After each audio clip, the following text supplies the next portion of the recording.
Tom Woods Show, episode 1335. Prepare to set fire to the index card of allowable opinion.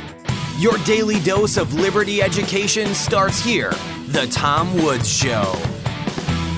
Folks, my away carry-on is everything I look for in a suitcase. It's lightweight, strong. It's got a really smooth glide through the airport. It's got a built-in combination lock, a compression system for overpackers like me, and a laundry bag to boot. Get $20 off a suitcase when you go to awaytravel.com/woods and use promo code WOODS during checkout. Hi, everybody. Tom Woods here. Provocative book title today, and that is The Myth of Religious Violence, Secular Ideology and the Roots of Modern Conflict, written by our guest, William T. Cavanaugh, published by Oxford University Press. I got wind of this book not too long ago. It's been out for 10 years, and somehow it only just now came to my attention. There's something wrong with me, because this was a very, very interesting book indeed. Professor Cavanaugh teaches at DePaul University, where he is professor of Catholic Studies and director of the Center for World Catholicism and Intercultural Theology. Professor Cavanaugh, welcome. Thanks, Tom. It's good to be here. Well, I have to say, this is, as you know, and I'm sure you intended it this way, a very controversial title for a book, because it does seem to run counter to everything we think we know about how the world works. And as somebody who is inclined to be sympathetic with this thesis, I have to say I was very anxious to see how you were going to carry it out, what your plan of attack was. And I was hoping that it wouldn't just be a semantic argument about what constitutes religion. And it's not, although there is a very important discussion in here about scholars and the difficulty they've had coming up with a series of criteria that really consistently satisfy the term religion so as to give it meaning. We'll get into that in a minute. But I wonder if we could start off with having you just very, very briefly tell us what it is you're not saying in this book, and then what, in fact, you are trying to argue. Okay, so the title is meant to be a little bit provocative. Some people look at it as if it's the myth of the spherical earth or something, as if I'm kind of a flat earther and I'm trying to deny the obvious. So what I'm not arguing is that religion does not cause violence, right? So that Muslim extremists don't cause violence, that the Crusaders don't cause violence, that sort of thing. That's not what I'm arguing. So precisely because that kind of assumes that we know what we're talking about when we talk about religion. Well, there's this thing called religion, and then we can decide whether it's inherently violent or inherently peaceful. And that's what I'm trying to kind of pull apart, is this idea that there's something called religion which is inherently more prone to violence than whatever the opposite of religion is, which is the secular. Right. So the idea is not that, the Crusades did not happen, or that people don't do violence on behalf of Islam or on behalf of Christianity. Of course they do. But the myth is the idea that there is something called religion, of which Islam and Christianity and Hinduism and Judaism, etc., are species, that has an inherent tendency to produce more violence than so-called secular ideologies and institutions, things like nationalism and capitalism and politics as opposed to religion and that sort of thing. So I will often start out asking audiences who's caused more violence over the last 100 years, Muslims or atheists?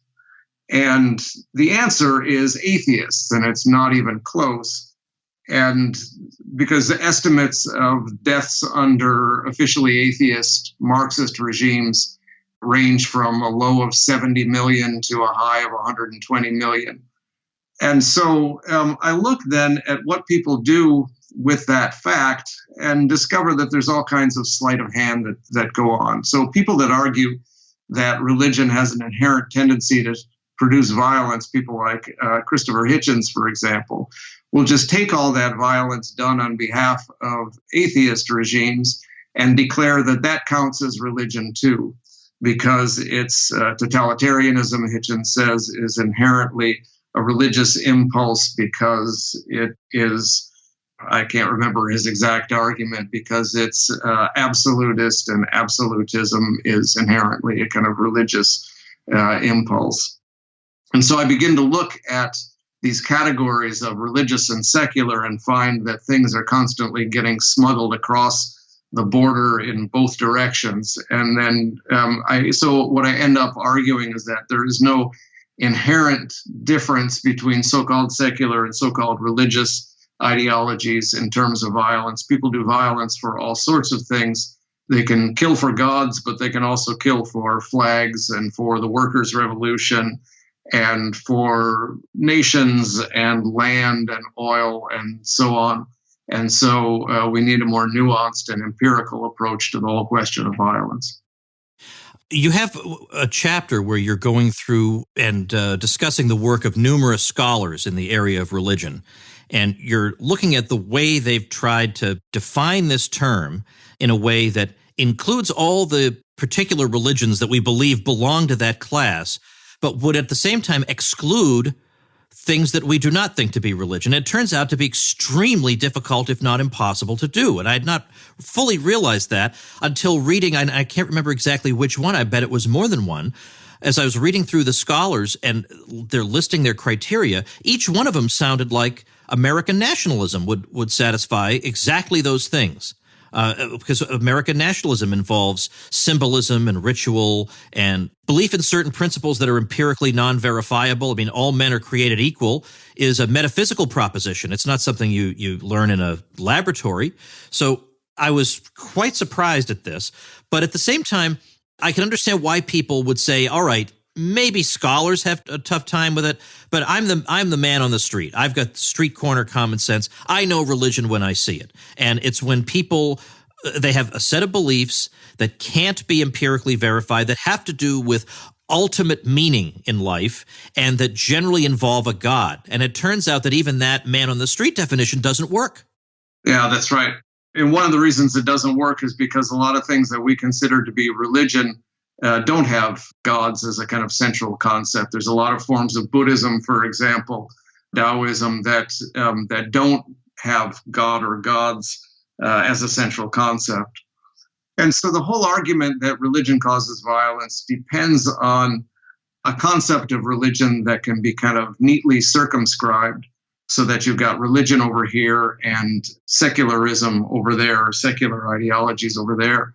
And it turns out that nobody has been able to come up with a way of separating these things that is in any way satisfying to all the different constituencies. And so it ends up just being subjective.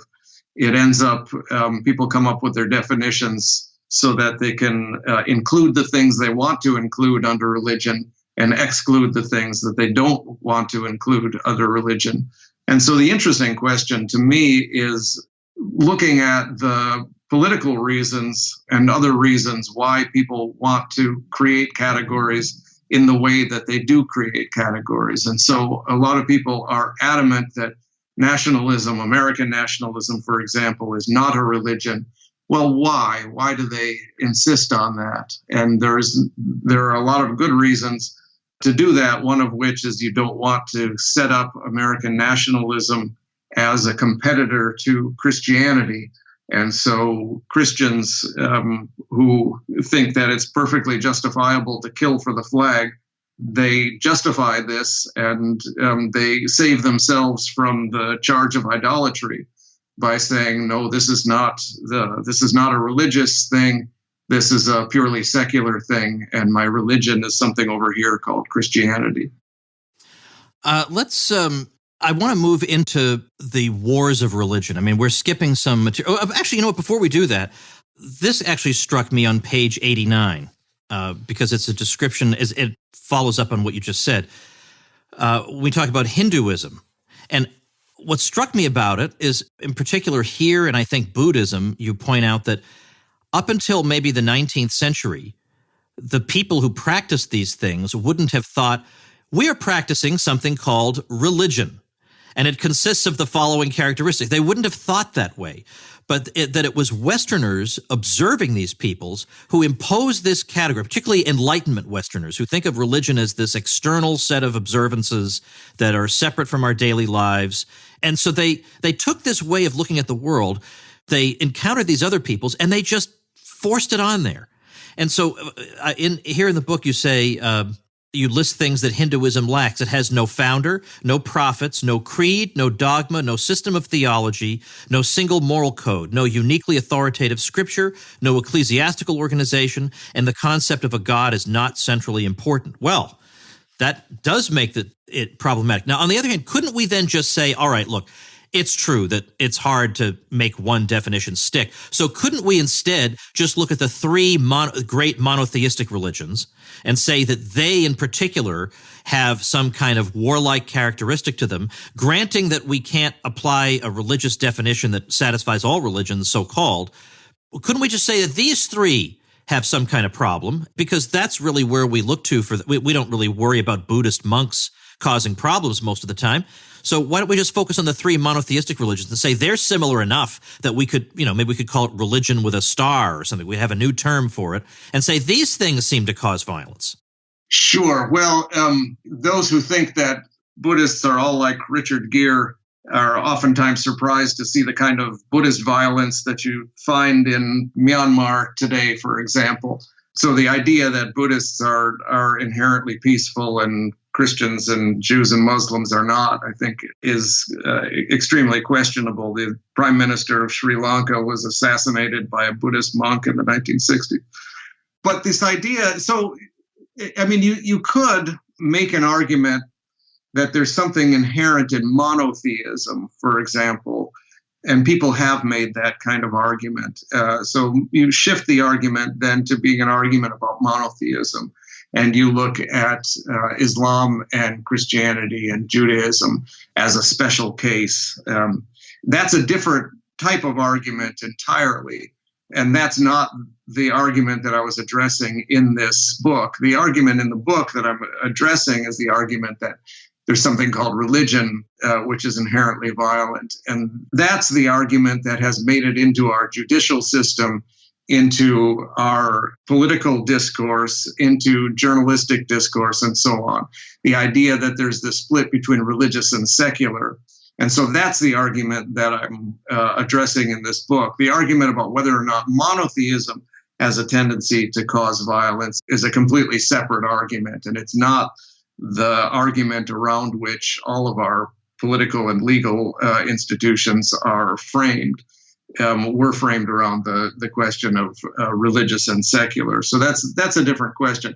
I tend to be skeptical about the idea that there's something inherently violent in the quantity of gods. I think that it's more about the quality of gods. And the truth is that Islam, Christianity, and Judaism certain manifestations of them can be violent, certain manifestations of them can be peaceful.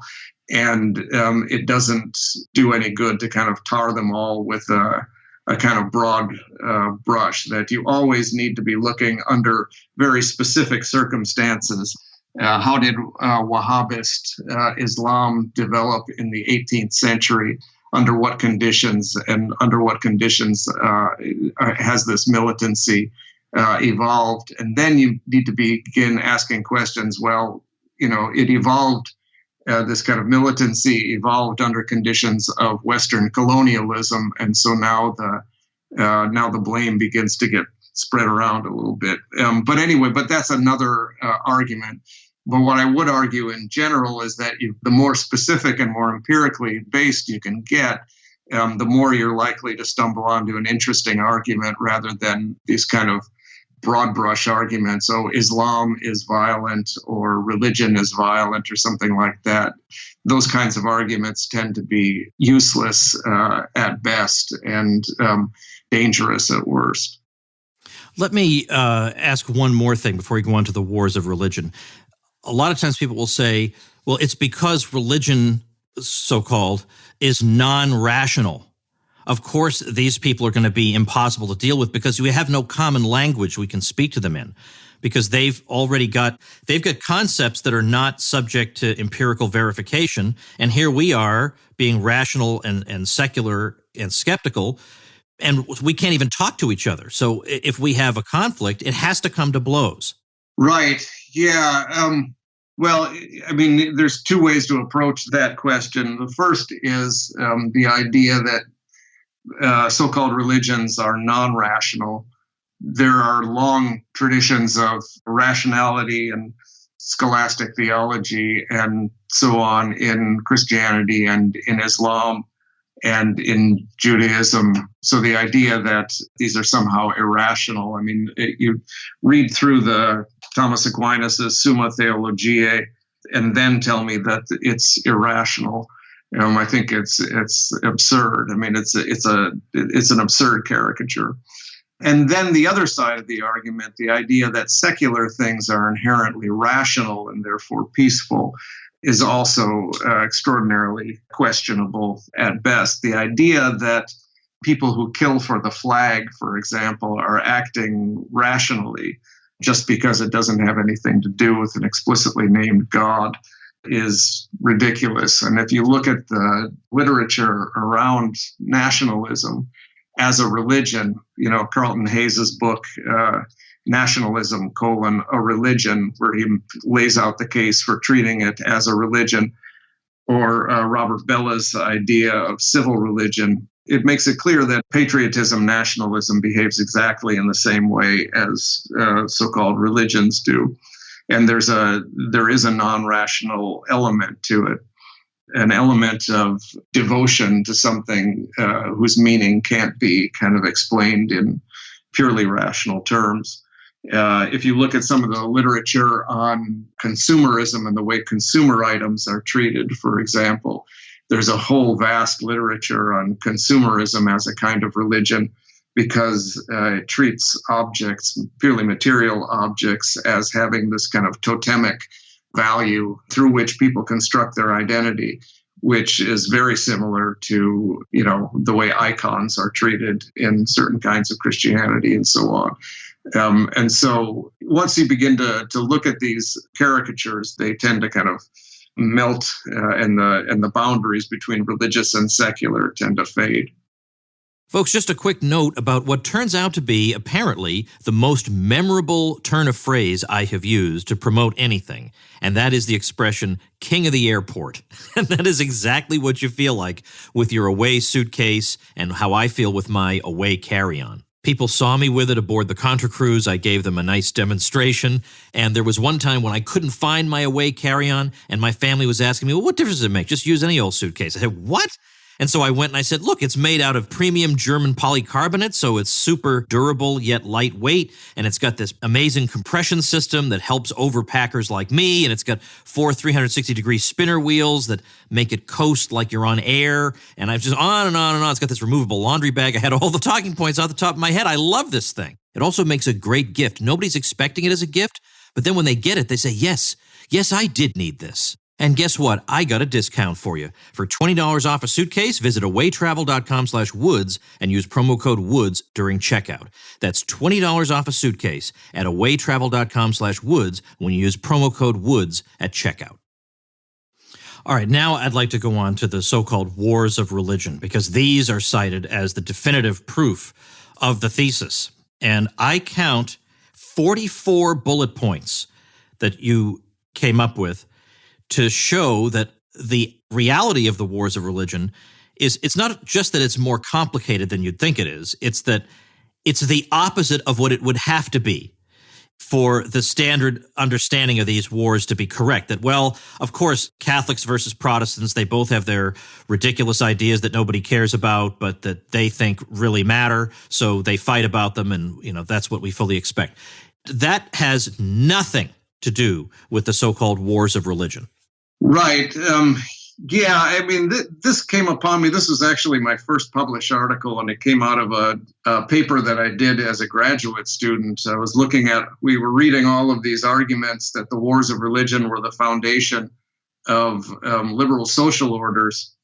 People like John Rawls and Richard Rorty and Judith Shklar, and the list goes on, of people who cite the wars of religion as being the foundation of our social order, because it showed us that you can't agree on religion, and so that religion needs to be privatized. And so the idea was that Catholics and Protestants started killing one another after the Reformation, and then the state had to step in and create, the secular state had to step in and create some order. And it didn't take a whole lot of research. I mean, you could open up the World Book Encyclopedia. I mean, I was a graduate student and I started looking at histories of the so-called wars of religion and found very quickly that the narrative that's being told by political theorists and legal theorists is nonsense. That you've got Catholics killing Catholics and Protestants killing Protestants and Catholics and Protestants collaborating in the so-called wars of religion. So that immediately kind of made me think, maybe there's something more going on here. Maybe this whole idea of the wars of religion is a tall tale that's being told for certain kind of ideological purposes. And so if you read the history books, you find that the whole idea fades very quickly. I mean, and these are not isolated incidents. I mean, the 44 bullet points that you mention, some of them are small incidents, but some of them are huge. Like basically the second half of the 30 Years' War was a war between the Habsburgs and the Bourbons, the two great Catholic dynasties of Europe at the time, right? Cardinal Richelieu, who was a Catholic cardinal, intervened on behalf of the Lutheran Swedes. So it all makes you begin to question the whole narrative that's being put forward. And once you begin questioning this narrative, then you begin asking why did these wars get labeled the wars of religion? And then you begin looking into the term religion and discover that the term religion, as we use it, as distinct from the secular, was really something that came after the so-called wars of religion. And so they couldn't have been fighting over religion because there was no such thing at the time. And in a way, this religious secular or religious political distinction was really a result of the wars rather than a motivator behind the wars. Now, there's a subtle, sometimes not so subtle, ending to this tale, which is, well, now that we've seen how these irrational people behave toward each other, that just goes to show that the modern state is the solution to our problems. And that seems a little bit self-interested to me. The people who favor the present arrangement will say, well, look, if maybe you don't like us, but it's either that or these crazy people fighting with each other. What about that part of the story? Right. Yeah. I mean, so it was the theorists of the state that invented this whole tale of the wars of religion. And that's pretty easy to discover as well once you begin looking at the historical argument. And so it's people like Hobbes and Locke and Spinoza and other kind of founders, Rousseau, founders of modern liberal states that came up with this idea that, there's something called religion, which is inherently violent, and the state had to be created, the secular state had to be created in order to solve the problem. Historically, of course, this is nonsense. I mean, the first secular states that you get, the kind of separation of church and state, for example, happened 150 years after the end of the so-called wars of religion and on the other side of the Atlantic, in the United States. And so the idea that the wars of religion resulted in the secular state is just nonsense. The wars of religion resulted in the absolutist state, in which basically the state dominated the church. And only eventually did the state discover that they didn't really need the church, and then they privatized it rather than kind of institutionalized it. So the idea that the state was the solution to the wars of religion or the secular state is the result of the wars of religion is clearly false. But the idea that the state is the solution to the wars of religion is also false, because if you begin to look at the historical record, the creation of the modern state is really one of the, if not the primary cause of the so-called wars of religion. So the wars of the 16th and 17th century were primarily wars that were being fought over the creation of a centralized state over against the rights and territories of the local nobles and ecclesiastical figures and so on. So rather than being the solution to the problem, the creation of the state was really at the cause of the problem. And that's one of the things that I try to show in that chapter. And then finally, the book concludes with how the myth is used today, how it actually, it's not just rhetorical. It's not just something people say to be disparaging toward Christianity or Islam, but it has real world consequences. So what are the real world consequences? Yeah, so the final chapter is about that, and it's I divide things into the domestic consequences and the foreign policy consequences. Domestically, I went back and looked at all the Supreme Court cases having to do with the First Amendment over the last 100 and some years.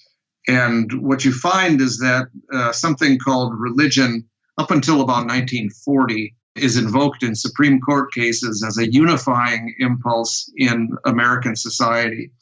And then from about 1940 onwards, in Supreme Court cases, religion is invoked as something which is a divisive influence and needs to be marginalized from public spaces in American society. Even though, from 1940 onwards is the time in which you've got the least conflict between Catholics and Protestants, for example, in American society, which was never really very great. But they begin to invoke, starting with the Supreme Court case in 1940, they begin to invoke this idea of the wars of religion as proof that religion is dangerous in public and needs to be marginalized. And so it begins with a case over whether or not school children can be forced to say the Pledge of Allegiance in class. And the argument is, yes, they can be forced to say the Pledge of Allegiance in class. The Supreme Court rules this in 1940, precisely because we need to be united around national identity because religious identity is so divisive. And this is a case that was brought against the Jehovah's Witnesses. And then in case after case after case, banning school prayer, outlawing the idea that you can use public school property for religious education classes, things like the sharing of books and resources between public and private schools. All of these things get banned over the next decades on the basis of this myth that religion is inherently violent. So, one of the famous cases, Lemon versus Kurtzman, in 1967, which bans subsidies for parochial school teachers. They're invoking this idea of the myth of religious violence as if, there are marauding bands of Rhode Island Presbyterians who are going to kind of shoot the Catholic school social studies teacher. And at the same time, of course, we're carpet bombing Vietnam. But the Supreme Court justices are fretting over the possibility of religious violence in the United States at times when it's at a historically low point, if non-existent. And so it becomes this kind of tale that's told in order to marginalize Christian practices primarily from public spaces domestically. And then in foreign policy, it gets used primarily against Muslims. Right. So our social order is peaceful and secular. Their social order is religious and therefore inherently volatile and violent. And so we need to bomb them into the higher rationality, as it were. I'm curious to know what the scholarly reception was with your book, because you really take on major people who are religious scholars, let's say, or the history of religion. I don't know if they necessarily took note of your book, but was it well received, skeptically received? What would you say? I think it's been well received across a number of different disciplines. I had a legal philosopher who had a conference on the book at Dartmouth a few years after it came out, and there were people from all sorts of different disciplines in there. It's been reviewed in international relations and other kinds of journals. So I think it's been pretty well received. And what I'm most pleased about is that I don't think anybody has been able to refute the argument, and nobody who understood the argument has actually attempted to refute it. The only attempt at refuting it, I think, is in a theologian's book, Ephraim Radner's book, Brutal Unity. And I actually had a sort of debate with him about this at the American Academy of Religion meeting in Baltimore a few years ago, in which he basically backed down and admitted that he hadn't really understood the argument. He understood the argument as being that religion doesn't cause violence, which is what I pretty explicitly say is not the argument of the book. And so he's his kind of mischaracterization of the argument, I think he's kind of backed down from that. You can read the whole exchange in my latest book called Field Hospital, where I have a chapter responding to different responses to the book. But for the most part, people haven't even attempted to kind of refute the argument as such. There's a lot of people that ignore it because it's in their interests to ignore it. But I don't think anybody's been able to refute it or has even tried. Well, the book is published by Oxford University Press, so it's in scholarly circles. If you were to publish this book with a trade publisher, let's say, and pitch it to the general public, you would have so many Amazon reviews of people who had read nothing but the title, and they would be lecturing you about all the examples of religious violence. And it would just, I know this because that's mostly where my books are published, and they look at the front cover, and they are indignant and outraged. They've not even cracked the thing open. So at least you're shielded a bit from that. Do you have a website you'd like me to tell folks about? I don't. I'm kind of a Luddite. I still carry a flip phone and I don't have any media presence. I'm not even on Facebook. So no, you can read the book and make your own judgment. Karen Armstrong actually wrote a book on religion and violence, in which she incorporates some of my argument, and it's directed at a more popular audience. And I think she does a pretty good job there. So if people are interested in a more popular version of it, they might look at that. But I think I write pretty clearly. And I think my book is accessible to absolutely. Anybody who's interested. Yeah. No, absolutely. It's not. I mean, you obviously a lot of books that come out of these presses are weighed down by jargon that's particular to some disciplines, but that's not the case here. This was extremely readable and very provocative throughout, and really, really thought-provoking even for me. So the book is The Myth of Religious Violence, Secular Ideology, and the Roots of Modern Conflict. I will link to the book at tomwoods.com/1335. Professor Kavanaugh, thanks so much for your time. Well, thank you, Tom. I appreciate it. All right. Well, even though Professor Kavanaugh does not have a website, he does have a faculty page. And I will link to that because you can find out more about him and links to his works and things of that sort. Also at tomwoods.com/1335. One other thing, those of you who have taken me up on my offer where I'll help you get some publicity for your website and get you some tutorials to get you up and running to learn how to use WordPress. WordPress is a platform that bloggers use to do their blogging work. Well, I just want you to know that I have updated the tutorials because there's a new version of WordPress where it's not entirely different, but it's very different from what's being described in the earlier tutorials. So those are still there for historical reference, and some people are still using the earlier WordPress, which will be allowed for a while apparently. But most people have upgraded to the new WordPress, and those tutorials were not really going to help you anymore. So I've got all fresh tutorials up there now. And if you would like to do that, remember, just go to tomwoods.com/publicity. That's where you find out the information about how you can get special help from me if you're starting a website. And that includes the tutorials. I think I've got 40 different tutorials up there now. And you don't need to watch all of them, by the way. It's not like you have to sit there, go through every single one. For the basics, you want to go through the basic stuff. But then some of it is kind of like ninja tricks and things that'll give you a little bit of an edge, or it'll help you to really use all the features. I'm the sort of guy, I get software or I get a platform and I use 3% of the features and I never learn how it all works. So this is your chance to really learn what all the features are. So that's for my folks who went through my link to get their hosting. The details for how you get bonuses like this and how you get publicity from me. Before you start your site, get those details at tomwoods.com/publicity. All right, let's see what's going on here this week.